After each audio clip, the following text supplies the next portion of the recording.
Salut à toi jeune pouce, j'espère que tu vas bien. On se retrouve aujourd'hui pour une nouvelle vidéo et cette vidéo c'est une vidéo très particulière parce que c'est la fac, la foire aux questions spéciale 1000 abonnés. Vous avez été très nombreux à me poser vos questions, vous avez été à peu près 15 à me poser des questions sur le Google Form que j'ai mis en place. Donc c'est parti, on va répondre aujourd'hui à vos questions, je vais essayer d'être le plus clair et le plus précis possible. Donc restez bien jusqu'à la fin pour avoir la réponse à toutes les questions et n'hésitez pas à commenter si vous avez des remarques vis-à-vis de ce que je viens de dire. C'est parti, on commence tout de suite. Alors la première question elle nous vient de Carole. Carole dit « Coucou, j'espère que tu vas bien. Deux petites questions pour ma part. As-tu une autre activité, métier à part ta chaîne YouTube? Et depuis quand et comment es-tu devenu vegan ?» Alors, je vais répondre tout d'abord à la première question. Alors oui, j'ai un métier en dehors de YouTube et actuellement je suis ingénieur en mécanique, donc j'ai suivi un cursus scientifique.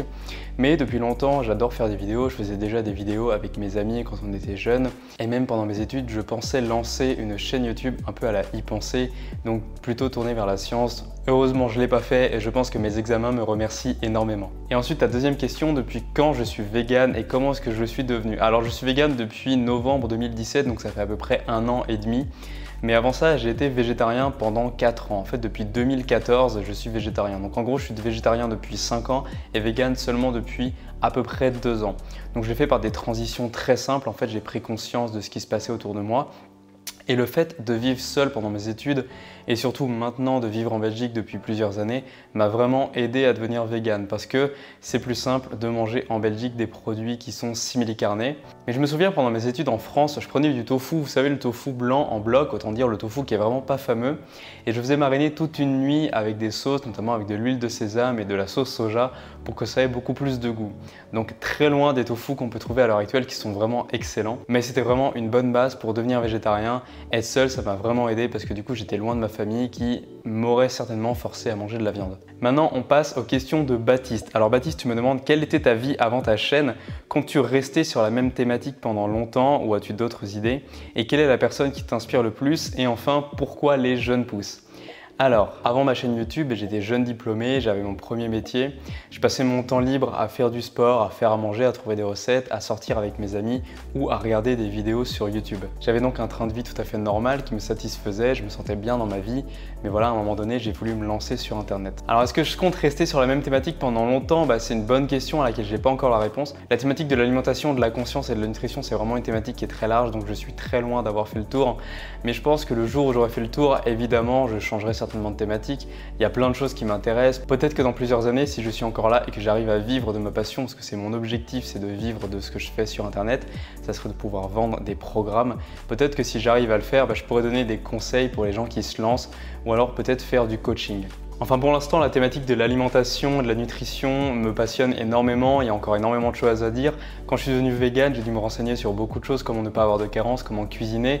J'ai également développé moi-même ma propre conscience du monde en lisant, en regardant des vidéos, en me formant, etc.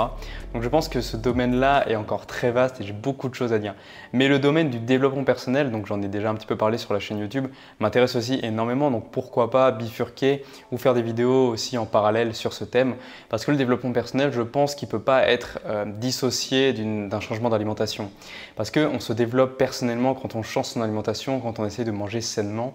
Et je pense que souvent les deux vont de pair. On essaie d'améliorer notre alimentation tout en essayant d'améliorer notre mental. Donc pour l'instant, la thématique de la chaîne, c'est vraiment la conscience, l'alimentation et donc le développement personnel est lié pour moi parce qu'on devient conscient de notre environnement et de nous-mêmes. Donc voilà, c'est ma vision des choses. Je pense que je bifurquerai sur cette thématique-là ou qu'en tout cas, la chaîne va se séparer pour parler à la fois d'alimentation, de développement personnel, ce qu'elle est déjà en train de faire à l'heure actuelle. Quelle est la personne qui m'inspire le plus? Alors, il y a 2 ans, quand j'ai découvert une chaîne YouTube, la chaîne YouTube d'Emilio, ça a vraiment renforcé ma passion pour la nutrition. Et du coup, ça m'a vraiment donné envie de m'intéresser encore plus à ce domaine-là et de me renseigner tous les jours un petit peu plus pour en découvrir davantage. En plus, son mode de vie et le fait de l'avoir suivi de ses débuts jusqu'à maintenant où il vit de son activité sur Internet, ça m'a vraiment donné envie de faire la même chose. Donc à l'heure actuelle, c'est vraiment ce que je compte faire sur cette chaîne YouTube, c'est de pouvoir vivre de ma passion en développant un business en ligne. Alors pourquoi les jeunes pousses? C'est une question qu'on me demande souvent, je vais essayer d'y répondre une bonne fois pour toutes ici. En fait, j'ai entendu une phrase une fois qui m'a vraiment marqué, c'est « plante-toi pour mieux pousser ». Et derrière cette phrase, il y a deux analogies. En fait, on peut interpréter cette phrase de deux manières différentes et c'est ça qui m'intéresse vraiment. Tout d'abord, le fait de se planter en français, ça veut dire rater quelque chose, faire des erreurs pour mieux pousser, donc pour mieux grandir dans la vie. Pour moi, c'est vraiment ça l'intérêt. Et l'analogie avec la plante, c'est que pour pousser, une plante a besoin d'être plantée. Donc plante-toi pour mieux pousser, fais des erreurs pour mieux avancer dans la vie, apprends de tes erreurs. Et je considère qu'on est tous des jeunes pousses en train d'avancer sur un chemin de vie, qu'on apprend tous de nos erreurs au quotidien parce que personne ne fait jamais d'erreurs, même quelqu'un qui est éveillé va continuer de faire des erreurs. Enfin, c'est ma vision de la vie. Et donc, continuer de grandir sur ce chemin en faisant des erreurs, en prenant conscience du monde qui nous entoure, fait que nous sommes tous des jeunes pousses. Tu es une jeune pousse, je suis une jeune pousse. Ce sont tous des jeunes pousses autour de nous. Donc, je pense vraiment qu'on est tous des jeunes pousses et c'est pour ça que j'ai choisi de nommer cette communauté les jeunes pousses. On passe maintenant aux questions de Flamandra. Alors, quel métier fais-tu? Quel est ton objectif numéro 1 en ce moment? Quelle est la chose dont tu es le plus fier? Peux-tu nous parler de ton passé? Gros bisous et encore félicitations, c'est amplement mérité. Déjà, merci pour ton message d'encouragement, ça me fait vraiment plaisir. Alors, quel est mon métier? J'y ai déjà répondu en début de cette FAQ. Donc, je suis ingénieur en mécanique à l'heure actuelle. J'ai suivi un cursus scientifique pour devenir ingénieur en 5 ans d'études. C'est vraiment quelque chose qui me passionne, ça reste un métier qui me plaît énormément. Alors, la chose dont je suis le plus fier à l'heure actuelle, c'est vraiment une question qui est difficile, mais je pense qu'il y a une chose pour laquelle je peux être fier, c'est d'être ouvert d'esprit. Ça m'a permis de changer mon alimentation assez facilement, ça m'a permis de prendre conscience de plein de choses dans la vie. Ça me permet de développer cette chaîne YouTube sur la conscience, sur l'alimentation, la nutrition et évidemment le développement personnel. Et c'est également quelque chose qui me permet au quotidien d'avancer, de me remettre en question tout le temps, d'apprendre des nouvelles choses et de ne jamais rester bloqué sur une idée que je pense. Alors pendant longtemps, ça n'a pas été le cas. Pendant longtemps, je faisais attention au regard des autres. Pendant longtemps, je restais bloqué sur mes idées. Je pensais avoir raison sur tout. Mais maintenant, je pense que c'est une de mes plus grandes fiertés. Vraiment, c'est une de mes plus grandes qualités. Ce qui m'a permis de faire Vipassana. Combien de personnes autour de moi me disent je serais incapable de faire Vipassana, c'est pas pour moi. Alors que ces personnes-là, souvent quand elles disent ça, sont les personnes qui ont le plus besoin d'aller faire Vipassana. Donc voilà, petite propagande, allez faire Vipassana et allez regarder la vidéo si vous ne savez pas ce que c'est. Vipassana, c'est une retraite de méditation de 10 jours. Donc cette ouverture d'esprit, je pense que c'est ma plus grande fierté. Quel est mon objectif numéro 1 en ce moment? On dirait un peu une question à la psy, mais je vais quand même essayer d'y répondre parce que ça me fait rire, parce que je trouve que ces questions-là sont vraiment intéressantes. Alors mon objectif numéro 1 en ce moment, c'est de développer cette chaîne YouTube pour réussir à en vivre. À l'heure actuelle, j'ai un métier à côté, mais voilà, c'est un métier de salarié. J'ai des horaires qui ne me conviennent pas forcément. Parfois, j'aimerais pouvoir partir. Parfois, j'aimerais pouvoir aller me balader. Parfois, j'aimerais être libre, un peu en mode freelance. Donc finalement, sur cette chaîne YouTube, je veux vraiment réussir à en vivre. Donc ça, c'est mon objectif numéro 1. Lié au fait que je suis en train de développer une nouvelle formation totalement gratuite pour vous. Et j'ai d'autres idées de programmes et de formations à vous proposer dans les semaines et dans les mois à venir. Donc restez bien sur cette chaîne YouTube. Je pense que c'est vraiment ça mon objectif numéro 1 à l'heure actuelle. Est-ce que je peux parler de mon passé? Mais est-ce que tu serais pas psy, Flamandra, finalement? Alors bon, je vais pas tout raconter, mais je vais essayer d'être très bref. Alors quand j'étais petit, avec mes potes, on allait déjà tourner des vidéos. On faisait des vidéos plutôt humoristiques. C'était pas vraiment moi qui les écrivais, on les co-écrivait souvent, mais c'était un de mes potes qui les écrivait. Moi, j'aimais bien surtout être à la partie réalisation, être derrière la caméra et ensuite faire le montage. Et ça m'a vraiment mis un pied à l'étrier pour pouvoir faire des vidéos. Ensuite, tout au long de ma vie, tout au long de mes études, j'ai commencé à découvrir le monde de l'entrepreneuriat. J'ai eu envie de me lancer sur Internet. Au début, en faisant des vidéos de science, après en faisant des vidéos d'alimentation, pourquoi pas des vidéos comiques quand Cyprien et Norman sont sortis. Enfin, ça fait très longtemps que j'ai envie de faire des vidéos sur Internet et finalement, ça fait que 1 an que je me suis lancé sur YouTube. Enfin, moins d'1 an d'ailleurs. Mais à côté de ça, j'ai réussi à suivre mes études. J'étais plutôt un élève, on va dire, modèle. Je réussissais bien en cours. J'ai eu des facilités en cours. Franchement, ça... voilà, faut être honnête avec soi-même. J'ai eu des facilités en cours, donc ça a été une grande chance qui m'a permis de suivre mes études jusqu'au bout, de devenir ingénieur et voilà, d'avoir un métier qui à l'heure actuelle me permet quand même de bien gagner ma vie, même s'il ne m'offre pas tout ce que je voudrais dans ma vie, à savoir un métier sur mesure. Sinon, quand je suis devenu végétarien en 2014, donc il y a 5 ans, ça a été un gros coup dur pour ma famille. D'ailleurs, ma mamie, je me rappelle quand je lui ai annoncé, elle m'a demandé si à Noël, j'allais pas changer d'avis pour remanger comme tout le monde. Finalement, maintenant, 5 ans après, les gens s'y sont faits, ils me font même des recettes véganes exprès pour moi. Ils achètent des livres exprès pour moi pour faire des recettes quand je viens manger chez eux. Donc vraiment, j'ai une chance énorme d'avoir cette famille qui est super compréhensive et qui est ouverte d'esprit. Je pense qu'une des forces que j'ai eues derrière tout ça, c'est d'imposer le fait que j'étais végétarien et que c'était non négociable. Quand je suis devenu végétarien, j'ai dit écoutez, c'est comme ça, je suis végétarien, donc si vous voulez faire de la viande, allez-y, mais de toute manière, je ne la mangerai pas. J'étais conscient du gâchis que ça allait provoquer, mais je savais que ça ferait changer les consciences sur le long terme. Il a fallu plusieurs années, mes parents ne sont pas végétariens, mais mes parents ont réduit leur consommation de viande. Mes grands-parents également énormément, donc je suis vraiment satisfait de ça. Sinon, j'ai grandi sans frère, sans sœur, donc je suis fils unique. Ça a renforcé vachement mon ego, ce qui fait que j'ai été quelqu'un de très égoïste pendant longtemps, avec un ego surdimensionné, à penser que j'étais le roi du monde, le centre du monde et que tout le monde devait m'écouter et que j'avais raison sur tout. Alors quand je suis rentré en études supérieures et même au lycée, j'ai vachement déchanté parce qu'à ce moment-là, on se rend compte que les autres ne pensent pas comme nous, que les autres ne nous adulent pas autant qu'on le voudrait. Et donc c'est là où j'ai vraiment eu une transition très difficile parce que ça a vraiment été très dur pour moi. J'avais vraiment, comme je vous dis, un ego vraiment surdimensionné. Maintenant, Sophie me demande plusieurs choses. Alors, quelle est ma formation initiale? Je viens d'y répondre. Donc j'ai une formation scientifique et après j'ai suivi des études d'ingénieur pour devenir ingénieur en mécanique. Est-ce que je suis originaire de Belgique? Alors pas du tout, en fait, je suis français, je suis originaire du nord de la France, enfin de Picardie plus exactement. La petite région de l'Aisne tout en bas, donc vers Château-Thierry, là où on fait du champagne, là où on a l'appellation champagne. Et oui, on a vraiment l'appellation champagne, je vous jure, les gens ne me croient pas à chaque fois que je leur dis ça. Et ce qui fait que je suis arrivé en Belgique, c'est plusieurs choses, plusieurs circonstances. Et puis après, j'ai trouvé mon premier boulot en Belgique, après avoir fait mon stage de fin d'études ici. Mais non, je ne suis pas originaire de Belgique, j'adore la Belgique, mais je suis français. Ensuite, Sophie me demande si mon boulot actuel est en relation avec mes aspirations sur cette chaîne YouTube. Oui et non. En fait, c'est-à-dire que le boulot d'ingénieur, souvent, c'est un boulot qui est dans l'industrie. Et le boulot d'ingénieur, c'est rarement un boulot qui met en avant les valeurs d'écologie, les valeurs d'ouverture d'esprit, les valeurs d'environnement et de prise de conscience de notre environnement. Alors, effectivement, je ne travaille pas forcément dans l'industrie la meilleure qui soit. C'est pas l'industrie qui respecte le plus mes valeurs. C'est pour ça que pour l'instant, je pense que je vais prendre le maximum d'expérience. Ça me permet également d'avoir un salaire tout en développant cette chaîne YouTube à côté. Donc le jour où j'arrive à vivre de cette chaîne YouTube, on verra ou pas si j'arrête mon métier d'ingénieur, qui est un métier que j'aime beaucoup la technique et j'aime beaucoup le métier de l'ingénieur, j'aime beaucoup la science. Mais ce n'est pas un métier qui, à l'heure actuelle, me permet de respecter à 100% les valeurs que je défends sur cette chaîne YouTube. Il y a des boulots qui existent en tant qu'ingénieur qui vont respecter ces valeurs-là. Ça va être des boulots, par exemple, de développement, je sais pas, d'énergie solaire, d'énergie éolienne, par exemple, ou alors de nouvelles technologies qui vont permettre de produire des énergies vertes ou de recycler des déchets. Alors parfois, c'est du greenwashing, bien souvent, c'est du greenwashing, mais voilà, ça permet quand même de vivre, ça permet quand même d'avoir des avancées techniques. Donc, à l'avenir, pourquoi pas me tourner vers ce genre de métier. Ensuite, Sophie me demande si j'aime mon boulot. Mais oui, j'aime mon boulot à l'heure actuelle, même si ça ne respecte pas à 100% mes valeurs, j'aime ce que je fais. Et de toute manière, c'est une philosophie que je me suis mise en tête il y a déjà très longtemps quand j'avais vraiment la dépression d'aller au travail parce que je voulais rester chez moi à rien foutre. C'est que je me suis forcé à aimer mon boulot. Je me suis forcé à aimer chaque petit moment de mon boulot ou en tout cas à m'accrocher à certains moments que je préférais dans mon taf, pour vraiment être content tous les matins quand je pars au travail, d'être heureux. Une autre technique aussi qui est vraiment importante, c'est d'avoir des activités en dehors de notre boulot. Parce que si tu as des activités, si tu fais du sport, si tu vas, je sais pas, à la piscine, si tu vas marcher, si tu développes une chaîne YouTube ou si tu lis, si tu fais quelque chose qui t'intéresse en dehors de ton boulot ne va pas être ton seul centre d'intérêt. J'en reparlerai dans des vidéos prochaines où je vais vous expliquer comment faire en sorte pour aimer notre boulot et être plus heureux dans la vie.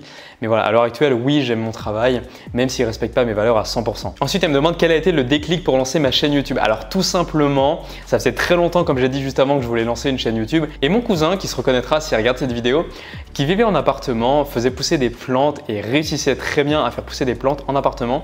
Donc un pote à lui avait eu l'idée de développer une chaîne YouTube avec lui sur comment faire pousser des plantes quand on habite en appartement. Une chaîne YouTube que j'adorerais voir. Si vous connaissez une chaîne YouTube comme ça, donnez-la moi dans les commentaires s'il vous plaît, parce que j'adorerais voir une chaîne YouTube comme ça. Et donc quand il s'est lancé, quand il a posté sa première vidéo, d'ailleurs pour l'instant il n'y a qu'une seule vidéo donc ça sert à rien que je vous donne sa chaîne YouTube, je me suis dit ok, si lui il le fait, moi aussi je peux le faire. Et du coup j'ai mis le pied à l'étrier, c'est vraiment ça qui m'a lancé. En plus de ça, j'étais entre deux boulots, donc j'avais une petite période de transition, j'avais une semaine devant moi où je pouvais faire tout ce que je voulais, donc j'en ai profité pour tourner les 6 ou 7 premières vidéos de cette chaîne YouTube. Alors malheureusement la seule première vidéo qui est sur cette chaîne YouTube vient de cette semaine parce que toutes les autres j'ai eu un problème d'autofocus, ce qui fait que j'ai dû balancer les 6 vidéos. Mais au moins ça m'avait entraîné à devenir plus à l'aise à la caméra sur déjà 6 vidéos, à apprendre à gérer un micro, etc. Tu me demandes Sophie quelle est la personne qui m'a le plus inspiré et tu crois savoir, c'est ce que tu dis dans ton commentaire. Alors peux-tu dire dans les commentaires, maintenant tout de suite tu me mets en pause et tu me dis dans les commentaires qui tu penses que c'est. D'ailleurs vous pouvez tous le faire. Qui pensez-vous qui m'a le plus inspiré? Alors j'ai déjà répondu avant. Pour l'alimentation, c'est Emilio, mais pour tout ce qui est développement personnel, c'est vrai que je me suis beaucoup inspiré d'Emilio. Et une autre personne à l'heure actuelle qui m'inspire énormément, c'est Jean Laval, parce que je trouve que c'est quelqu'un d'extraordinaire, qui a un fond vraiment très bon, qui respire l'humanité et qui respire la lumière et la vie. Donc c'est vraiment quelqu'un en qui voilà, j'apprends énormément grâce à lui au quotidien. Et quand j'ai découvert il y a 1 an et demi, 2 ans, quand il venait de se lancer sur YouTube ou à quelques mois près, Ça m'a vraiment aidé, ça a vraiment changé ma vie. Donc je vous invite vraiment à aller voir ces vidéos si vous ne connaissez pas, ça peut vraiment changer votre vie. Alors tu me demandes ensuite quel est mon rêve ultime. Mon rêve ultime, ça serait d'avoir un monde sans violence et un monde sans souffrance, tout court, qu'elle soit humaine ou non humaine, donc pour les animaux. Je pense qu'un des moyens d'y arriver, ça serait d'enseigner la méditation à la maternelle, parce que plus tôt on apprend la méditation, plus tôt on apprend à se concentrer sur nos sensations, plus tôt on apprend à se détacher de notre ego et à se détacher de nos pensées et de notre mental. Alors tu me demandes quelle est ma plus grande qualité et quel est mon plus grand défaut. On retourne sur l'entretien d'embauche et sur le psy. Ah, vous êtes vraiment psy, je pensais pas que vous étiez comme ça. Alors, ça va paraître tout bête, mais je pense qu'une de mes plus grandes qualités, c'est ma gentillesse et le fait que je suis ouvert d'esprit. Donc ça, j'en ai déjà parlé avant, je ne vais pas redévelopper. Et mon plus grand défaut, je pense que c'est d'avoir un ego surdimensionné, ou en tout cas pendant longtemps d'avoir eu un ego vraiment surdimensionné, ce qui m'a causé beaucoup de tort, ce qui m'a fait penser que j'avais forcément raison dans tout ce que je disais. Donc ça, je pense que c'est un de mes plus grands défauts. Et enfin, tu me demandes si mon entourage me soutient dans ce que j'entreprends. Oui, j'ai la chance d'avoir un entourage qui me soutient énormément. Mes parents et ma copine me soutiennent énormément. Mes amis, un peu moins, parce que mes amis ne sont pas forcément intéressés par les thématiques que j'aborde sur cette chaîne YouTube. Mais voilà, ils sont là, ils sont contents quand je passe des caps. Par exemple, le cap des 1000 abonnés, ils étaient contents pour moi. Donc oui, j'ai un entourage qui me soutient et vraiment, c'est vraiment super plaisant. Ça n'a pas été le cas au début quand je me suis lancé. Beaucoup de gens faisaient des critiques, beaucoup de gens critiquaient ma manière de parler sur mes premières vidéos. D'ailleurs, vous pouvez aller les voir, vous allez voir qu'il y a vraiment eu une nette amélioration. Mais c'est normal, les premières vidéos, il faut se lancer, il faut vraiment s'améliorer. Merci, félicitations pour le nombre d'abonnés qui monte en flèche. Et bah écoute, merci beaucoup Sophie, je te remercie d'être toujours présente et de commenter sous les vidéos assez régulièrement. Je te souhaite de passer une excellente journée comme à vous tous. Ensuite, Joe me demande si je suis célibataire. Eh ben, je suis désolé, mais non, je ne suis pas célibataire, j'ai une copine. Et d'ailleurs, heureusement qu'elle est là parce qu'au quotidien, elle m'aide à avoir vraiment du courage, elle m'aide à prendre ma vie en main et elle m'aide à toujours continuer de l'avant pour mener cette chaîne YouTube à bien. Est-ce que je pratique le jeûne et si oui, comment? Alors oui, je pratique le jeûne au moins une fois par semaine pendant toute une journée, pendant au moins 24 heures, ce qui permet de vraiment vider les intestins, vider les émonctoires, permettre d'évacuer les déchets. Donc ça, c'est vraiment quelque chose que je fais depuis plusieurs mois. Je m'étais fixé un défi à un moment donné de le faire pendant au moins un mois et puis maintenant, je le tiens tout le temps. J'ai pas encore eu l'occasion de tester le jeûne intermittent, mais c'est vraiment quelque chose que j'ai envie de tester par la suite. Qu'est-ce que je fais pour éviter le stress? Alors tout simplement pour éviter le stress, maintenant j'ai développé une nouvelle routine qui fait que quand je suis fatigué, je vais me reposer, mais vraiment me reposer, c'est-à-dire pas être devant un écran. Ensuite, quand j'ai envie d'aller dehors, et ben, je vais dehors, je vais me balader le plus loin possible des voitures, le plus loin possible dans la nature. Si j'ai envie de prendre une douche, je vais la prendre et si je suis stressé, je la prends froide pour vraiment faire un choc sur mon corps et j'essaye de méditer énormément. Depuis Vipassana, mon niveau de stress a vraiment diminué. Il est revenu avec le retour à la vie active, mais la pratique de la méditation, c'est vraiment quelque chose qui aide énormément pour réduire le niveau de stress. Quelle est une journée type niveau alimentation? Alors tout simplement, je me lève et je bois 1 demi-litre d'eau. Ensuite, je mange un fruit, souvent une banane parce que c'est assez doux, ça vient calmer mon estomac si j'avais des brûlures d'estomac pendant la nuit, si j'avais eu du mal à digérer ou si j'avais des brûlures d'estomac au réveil. Ensuite, je prends un petit déjeuner assez simple. Je n'ai pas encore testé le jeûne intermittent. Souvent le midi, je mange que des fruits parce qu'à Vipassana, on mangeait que des fruits le repas du soir. C'est vraiment quelque chose que j'ai beaucoup aimé. Sauf que le soir, c'est pas évident de manger que des fruits, surtout quand on est avec quelqu'un, surtout quand on a envie de sortir avec ses potes, etc. Donc moi, je l'ai mis le midi et le soir, je fais un repas totalement classique. J'essaie de boire beaucoup d'eau pendant la journée et en ce moment, j'essaie de vraiment arrêter la caféine. Donc plus de thé, plus de café et plus de guarana. Quels sont mes buts dans la vie? Alors mon but dans la vie déjà avec cette chaîne YouTube, c'est d'aider les gens à prendre conscience de leur alimentation, à la changer si nécessaire pour arriver à une alimentation saine et équilibrée en faisant une transition vers une alimentation végétale qui est beaucoup plus saine pour la santé, tout en prenant conscience de son environnement pour être en meilleure santé à la fois physique, mentale et psychologique. Donc voilà, c'est vraiment à l'heure actuelle mon objectif dans la vie, c'est d'aider un maximum de personnes à être plus serein dans la vie et à être plus heureux. Quels sont mes modèles dans la vie? Alors j'ai déjà présenté 2 de mes modèles sur YouTube dans cette vidéo, mais en fait chaque personne que je rencontre est un modèle pour moi. Chaque qualité que j'aime chez une personne, chaque manière de parler, chaque manière d'agir que je trouve vraiment extraordinaire chez une personne, je vais m'en inspirer. Je vais essayer de comprendre pourquoi cette personne réussit et je vais m'inspirer de ce qu'elle fait, m'inspirer de comment elle parle, m'inspirer de comment elle pense. Et je vous invite vraiment à faire ça, les jeunes pousses. Inspirez-vous des gens qui vous entourent et que vous trouvez inspirants. Inspirez-vous de comment ils parlent, inspirez-vous de comment ils pensent. Tu sembles si parfait, quels sont ses défauts? Je semble si parfait. Non, ça c'est la caméra qui fait ça. En tout cas, merci, mais je pense vraiment pas être parfait. Sur YouTube, vous voyez que les bons côtés. Mais c'est vrai qu'au quotidien, en général, j'essaie d'être quelqu'un de très calme. Je suis quelqu'un de calme qui s'énerve très rarement. J'essaye de vraiment tout remettre en question dans ma vie et de toujours prendre conscience des choses. Donc me remettre en question et remettre en question mon environnement. Donc Je suis vraiment pas parfait, très loin d'être parfait, mais en tout cas, je m'efforce au quotidien de faire un pas de plus vers ce chemin. Ensuite, tu me demandes si j'ai des conseils pour lutter contre le grignotage. Alors, ce qu'il faut bien comprendre, c'est que le grignotage, bien souvent, c'est dû à un tampon émotionnel. C'est-à-dire qu'on va manger pour combler quelque chose, ou on va manger parce qu'on avait ressenti une émotion négative juste avant, et qu'on a envie de combler cette émotion négative par une émotion positive. Et le fait de manger va nous apporter une émotion positive parce que ça va nous apporter de l'endorphine, ça va libérer des sensations de bien-être dans notre corps. Alors pour lutter contre ça, tu peux essayer de mettre en place plusieurs choses. Déjà, tu peux faire du sport. Ensuite, tu peux méditer, tu peux essayer de prendre une douche froide ou tu peux aller faire une sieste. Ou alors tu peux boire des grands verres d'eau pour remplir ton estomac si tu as faim. Vraiment, la méditation, ça va t'aider à prendre conscience de pourquoi est-ce que tu es en train de manger, pourquoi est-ce que tu as faim, est-ce qu'il y a quelque chose dans ta vie qui ne va pas, est-ce que tu as de la souffrance en toi. Donc vraiment, je t'invite à aller faire de la méditation maintenant et tout de suite. Quel sport je pratique? Alors pendant longtemps, j'ai pratiqué la musculation jusqu'à me rendre compte que c'était pas du tout fait pour moi parce que génétiquement parlant, j'étais pas fait pour de la musculation. Ça m'a quand même permis de développer un capital musculaire qui à l'heure actuelle me sert encore. Sinon, à l'heure actuelle, je fais de l'escalade, mais seulement du bloc, j'ai pas encore fait de mur. Et je fais du yoga, donc j'essaye d'en faire assez régulièrement, tous les matins au moins 10 minutes et de temps en temps, si je peux, des séances un peu plus longues. Ensuite, tu me demandes si on peut espérer une consultation en développement personnel. Et ben écoute, ça serait avec plaisir, même si pour l'instant, je t'avoue que j'ai encore le syndrome de l'imposteur. Donc pour l'instant, je ne me sens pas vraiment l'âme d'un coach, je ne pourrais pas vraiment dire que je me sens à l'aise à faire ça.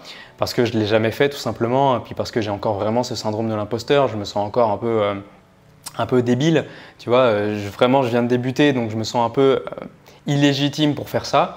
Mais en fait je pense qu'avec toute l'expérience que j'ai des plusieurs années de réflexion, de cette chaîne YouTube et de tout ce que je peux lire à côté et tout ce que je peux voir et tout ce que je peux prendre pour me former, je pense que je pourrais être capable de faire du coaching ou de faire de la consultation en développement personnel. Mais c'est vrai que pour l'instant, je ne me sentirais pas à l'aise de le faire. Donc si ça vous intéresse, n'hésitez pas à le mettre en commentaire, me dire si ça vous intéresserait d'avoir une consultation. On pourra peut-être déjà essayer de se caler un appel pour voir ce que ça donne et pour voir si c'est fait pour moi et pour vous. Ensuite, tu me dis beaucoup de questions, tant tu es intéressant, bravo et merci à toi. Mais merci à toi de me suivre et merci pour ce compliment. Vraiment, ça me touche que tu me dises que je suis intéressant parce que je me considère pas comme étant intéressant, vraiment pas. Donc vraiment ça me touche que tu me dises ça et en tout cas j'espère te revoir sur les prochaines vidéos et j'espère que j'ai bien répondu à toutes tes questions. Ensuite Jimmy, tu me demandes si je pense faire des vidéos toute ma vie. Alors en fait pour l'instant je suis dans un métier salarié donc j'ai des horaires assez fixes et faire des vidéos en fait si ça peut me permettre de vivre la vie que je veux alors pourquoi pas. Mais si tu veux, je vois ça d'une autre manière. Avant de me lancer sur YouTube, j'étais ingénieur et je pensais faire ça toute ma vie, à la limite changer de branche, changer de corps de métier, changer d'entreprise. Alors maintenant que je suis sur YouTube, maintenant que je veux vivre de ma passion qui est la nutrition et d'aider les autres, alors pourquoi est-ce que je devrais changer à un moment donné? Peut-être qu'évidemment ça va évoluer, j'aimerais bien me lancer dans le podcast parce qu'on m'a déjà dit que j'avais une voix qui pourrait bien passer en podcast. On vient de me conseiller de faire du coaching, donc ça pourrait également passer par du coaching, pourquoi pas des conférences. Pour l'instant, j'en suis clairement pas encore là, mais voilà, c'est des idées qui trottent dans ma tête pour l'avenir. Mais évidemment, les vidéos sur YouTube, ça permet quand même d'avoir une visibilité. Donc, je vois pas pourquoi j'arrêterais maintenant. Après toute ma vie, évidemment, je me projette même pas à dans 5 ans. Alors, me projeter à dans toute ma vie, c'est-à-dire dans 40, 50 ou 60 ans, je sais pas. Ce que je sais, c'est que j'aurais envie de faire ce qui me passionne, j'aurais envie de faire le maximum de choses pour aider les autres. Et si ça doit passer par des vidéos, alors ça passera par des vidéos. Ensuite, Jimmy, tu m'as posé une autre question. Dans quel parc tournes-tu? Wow, alors là, la question elle est vraiment super bizarre parce que je me demande si c'est pour m'espionner. En tout cas, ça m'a un peu fait flipper de lire ta question, je t'avoue. Non, je rigole. Alors en fait, c'est pas vraiment un parc, c'est à côté d'un étang. Et l'étang, il s'appelle Tenreuken, donc c'est à Bruxelles. Voilà, c'est un parc qui est pas très loin de chez moi. Donc je sais pas si ça peut t'aider, si ça peut aider les gens qui sont sur Bruxelles, mais voilà, c'est un étang qui s'appelle Tenreuken. JB, tu me demandes qu'est-ce qui m'a amené vers l'alimentation végétale et vers le véganisme en général. Alors vers l'alimentation végétale, donc quand je suis devenu végétarien, c'était un 1er janvier, oui c'était vraiment une résolution que j'ai réussi à tenir sur le long terme. C'est après avoir vu des vidéos comme Le Jugement, que je vous invite à aller voir. Donc Le Jugement, c'est une vidéo vraiment super bien qui en gros fait le procès d'un être humain dans un futur alternatif, dans un futur hypothétique dans très longtemps, sur tous les actes qu'il a pu commettre de terribles sur Terre. Alors ça parle évidemment de végétarisme, ça parle de consommer de la viande, mais pas que, ça parle évidemment de capitalisme, ça parle de production de ressources, de consumérisme, etc. Donc c'est vraiment une première vidéo qui a commencé à me faire prendre conscience des choses et qui m'a tourné vers le végétarisme. Ensuite évidemment toutes les vidéos de L214 et les vidéos de la PETA, donc qui est une association aux États-Unis, m'ont vraiment fait prendre conscience des conditions d'élevage et d'abattage des animaux. Et moi j'étais pas du tout d'accord avec ça et donc j'ai décidé de changer mon alimentation vis-à-vis de ça. Amine, tu me demandes, est-ce que je me considère comme un hippie? Alors en vrai, quand tu as posé cette question-là, quand je l'ai lue, je me suis dit, je suis même pas sûr de connaître la définition exacte de hippie. Donc je suis allé voir sur internet. Et qu'est-ce qu'un hippie? Alors du coup, je suis allé voir sur internet et les hippies se définissent comme des enfants fleurs. Ils sont contre le consumérisme, le matérialisme et tous les rapports à la société qui vise à consommer toujours plus, à être dans un mode de vie métro boulot dodo. Donc ils rejettent aussi le travail et la carrière, etc. Donc en lisant cette définition-là, non, je me définis pas comme hippie. De toute manière, les hippies consommaient énormément de drogue et également ils avaient une vie sexuelle totalement ouverte et dépravée. Donc ça, c'était certainement avant le sida, évidemment. Mais donc non, je ne me considère pas comme hippie si on s'arrête à cette définition-là. Mais les hippies tendaient également à avoir un monde dans une fraternité universelle. Et ça, pour cette définition-là, je m'en rapproche bien évidemment. Être contre le consumérisme, contre le matérialisme et à se rapprocher d'un fraternalisme universel, donc une paix universelle. Oui, je me rapproche de ces valeurs-là, mais je ne me définis surtout pas comme étant hippie. Je me définis déjà même pas comme étant vegan, tu vois, j'aime pas rentrer dans des cases. Ensuite, j'ai une question de Mimi qui me dit « Salut Alex, ça fait 2 mois que je suis ta chaîne et sincèrement, ton contenu me plaît beaucoup. Voici mes questions. Quel âge as-tu » Alors, j'ai 26 ans. Je voulais répondre comme Jean Laval, je suis plus jeune que ce que tu crois et plus vieux que ce que tu crois. Mais bon, voilà, je préfère dire mon âge parce que c'est sa phrase à lui, je vais pas faire du plagiat. Donc voilà, j'ai 26 ans. Et je cours vers mes 27. Est-ce que je compte faire des vidéos de motivation? Bah écoute, j'en ai déjà fait une, mais pourquoi pas en refaire à l'avenir parce que je pense que c'est des vidéos qui peuvent vraiment aider les gens, qui peuvent vraiment aider les gens à se bousculer et ça peut vraiment remotiver quand on se sent pas bien. Moi-même, ça m'arrive de regarder parfois des vidéos de motivation, donc pourquoi pas? Dites-moi dans les commentaires si ça vous intéresse que je fasse des vidéos de motivation. Comment organiser son temps pendant les vacances? Et ben en fait, c'est pas évident, mais le plus simple et vraiment la méthode que j'ai trouvée qui fonctionne le mieux, c'est d'écrire à l'avance ce que tu comptes faire et de t'y tenir. Si possible, même d'écrire à l'heure et à la minute près ce que tu comptes faire. Donc par exemple, tu vas te lever à 6h ou à 6h30. De 6h30 à 7h, tu vas prendre du temps pour te réveiller, tu vas prendre une douche, tu vas prendre un petit déjeuner, enfin ce que tu veux. De 7h à 8h30, tu vas faire du yoga, tu vas aller marcher dehors, peu importe. Tu vas vraiment noter dans ton carnet et à chaque fois que tu as fait une action, tu la coches. Ça, c'est la meilleure méthode que j'ai trouvée.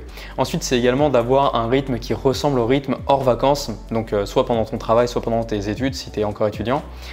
Parce que sinon tu vas te décaler, tu vas aller au lit super tard, tu vas aller au lit à 2-3 heures du mat, on l'a tous fait, hein. Moi-même je l'ai fait, et tu vas te lever super tard fatalement pour récupérer le sommeil que tu as accumulé pendant que tu travaillais ou en tout cas pendant que tu n'étais pas en vacances et pour récupérer aussi le fait que tu as eu au lit super tard.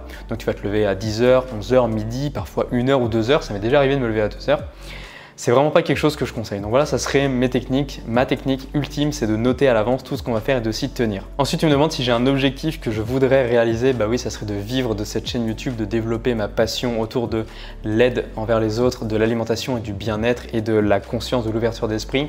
Donc voilà, c'est mon objectif à l'heure actuelle. Ensuite, on passe aux questions de Céline qui me demande si je peux faire un récapitulatif des probiotiques qu'on peut manger. Alors Céline, j'ai déjà fait une vidéo entière là-dessus où je vous présente 9 probiotiques qu'on peut trouver dans l'alimentation assez facilement et qu'on peut manger. Mais je vais les récapituler ici et je vais en rajouter un ou deux. Alors, on peut manger le yaourt, de la choucroute, des produits japonais style tempeh, miso, tofu. On peut manger des cornichons, des olives, de la levure de bière, mais pas si elle est sous forme de paillettes, donc à ce moment-là plutôt sous forme de gélules. Du vinaigre de cidre, mais pas fermenté, sinon ça a tué les bonnes bactéries évidemment. Du kéfir, qui est une boisson fermentée. Du pain au levain, qui est du pain qui a des organismes vivants. Le levain, c'est des organismes vivants. Le fromage, évidemment, même si je ne le conseille pas parce que beaucoup de graisses saturées, c'est pas très bon pour la santé. Et je rajoute le kombucha, que je ne connaissais pas à l'époque quand j'ai fait cette vidéo, mais que je trouve maintenant extraordinaire. En fait, c'est une boisson à base d'un champignon fermenté dans du thé, bien souvent, avec du sucre. C'est vraiment super bon. Malheureusement, pour l'instant, j'ai réussi à le trouver qu'en grande surface, dans des bouteilles en plastique. Donc, il va falloir que j'essaye de trouver comment en faire moi-même. Si vous avez des astuces, si vous avez des conseils ou si vous savez où en trouver dans des bouteilles en verre, par exemple, dites-le moi dans les commentaires. Comme toujours, envoyez-moi un message. Sinon, sur Instagram, ça m'intéresse de savoir parce que le plastique, voilà, c'est vraiment pas une chose que je cautionne à l'heure actuelle. Ensuite, Céline, tu me demandes si le fait de prendre un complément alimentaire en B12 est dangereux pour la santé. Parce qu'en effet, ton mari t'a fait la remarque que ça pouvait avoir des conséquences, notamment sur le cancer du sein. Écoute, j'étais pas sûr de la réponse, donc je suis allé faire des recherches et ça a confirmé ce que je pensais, c'est-à-dire que tout complément alimentaire pris en excès, toute vitamine prise en excès, en trop grosse dose à un instant T, est dangereuse pour la santé. Et c'est pour ça qu'avec la B12, il faut vraiment respecter les doses journalières recommandées. Et même encore, il faut faire attention avec ça. La dose journalière recommandée pour la B12, c'est 2,5 microgrammes donc par jour. Sauf que si tu prends uniquement 2,5 microgrammes en une seule prise, tu n'atteindras pas tes apports journaliers recommandés. Pourquoi? Parce que ça oublie un principe qui est le principe d'absorption. À l'époque, quand on était dans la nature, quand on mangeait de la viande, etc., Le fait qu'on a besoin de digérer la B12, de digérer les protéines qui sont dans la viande fait qu'on va assimiler la B12 de manière assez lente et donc 2,5 microgrammes juste avec 1 ou 2 repas on les obtient.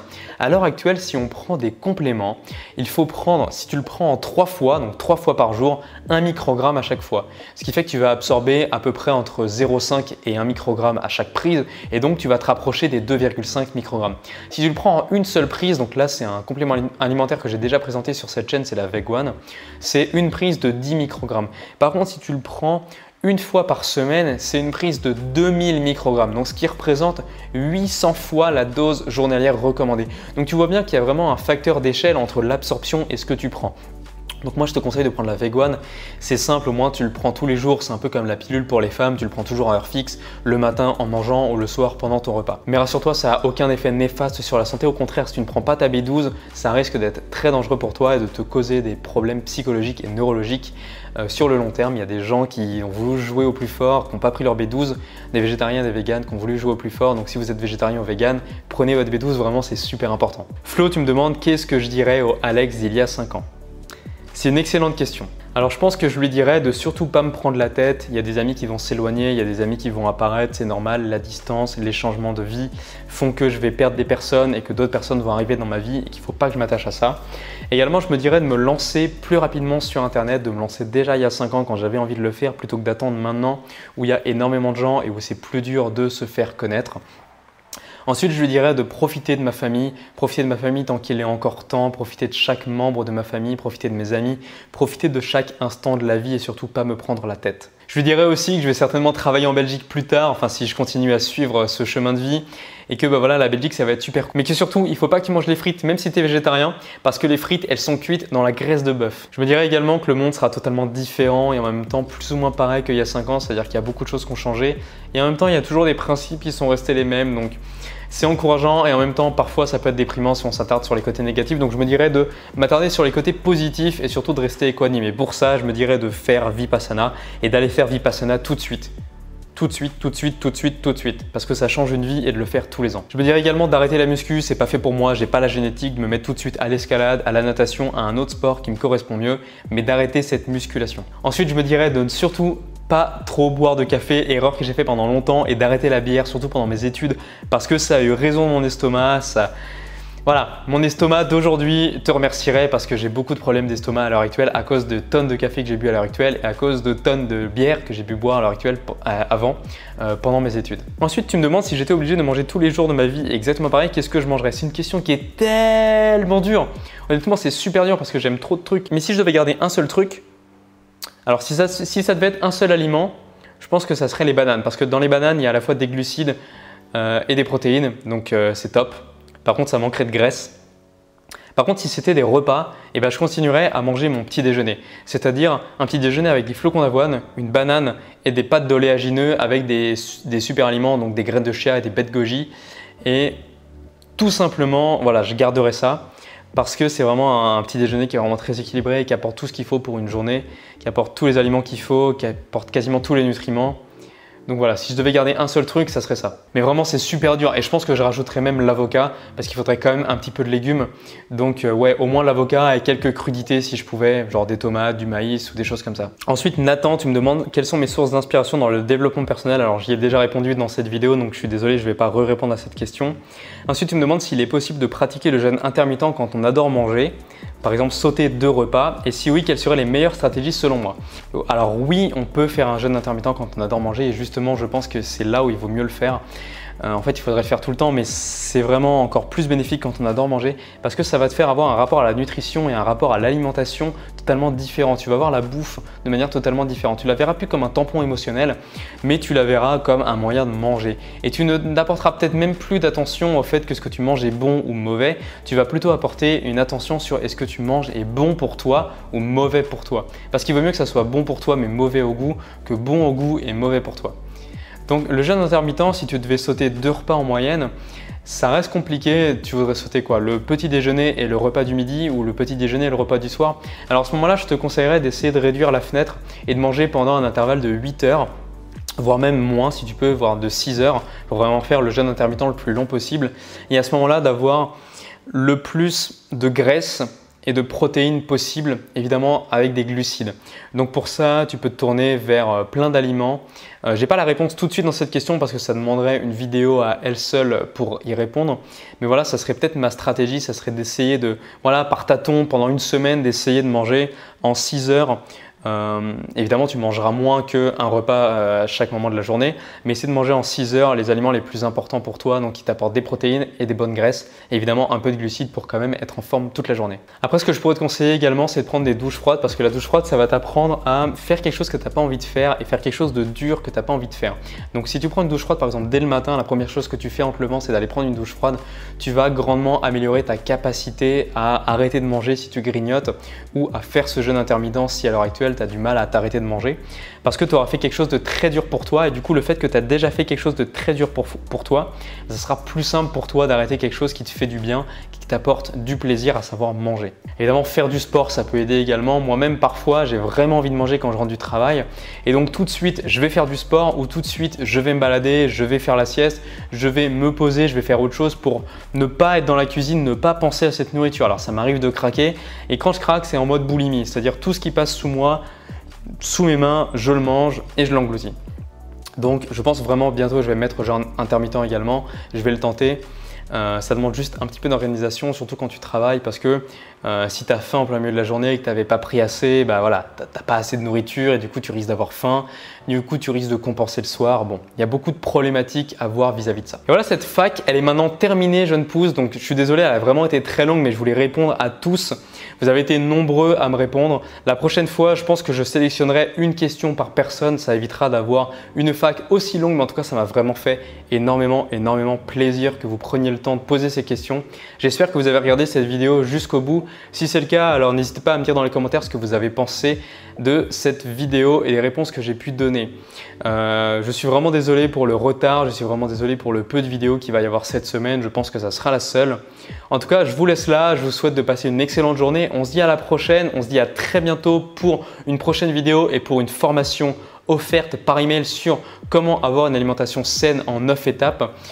Je vous souhaite vraiment de passer une excellente journée. Je vous souhaite vraiment de prendre soin de votre alimentation et je vous souhaite vraiment de vivre et de manger en conscience.